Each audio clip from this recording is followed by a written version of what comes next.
boss, good morning. Welcome back to my channel. At for today's video mga boss, meron tayong gagawin na Toyota Corolla na Altis. So yan. Yan mga boss, Altis na modelo to. Yan. So ang issue nito is magbababa tayo ng rank pinion niya kasi maalog. So tinawag lang ng kabilang grupo to, so hindi niya maharap, so pinasa sa amin mga boss. Magbaba tayo. Yan, mura kong pinin dyan mga boss. So update namin kayo. So yan na mga boss, nakababa na siya.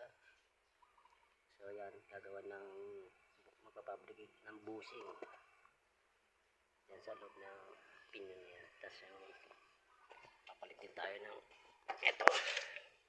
Yan, tracking tie rod. Sobrang patay na yan.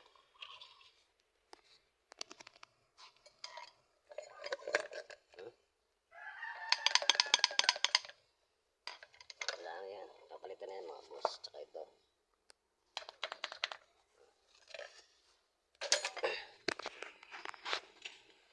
So ayan na, pinatuloy yung pinalaking shot na rack and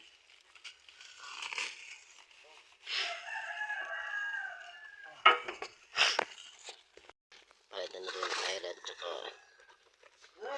tracking. So ayan na boss, nakakabit na yung talangka niya pati yung ating so nakakabit na dito sa ano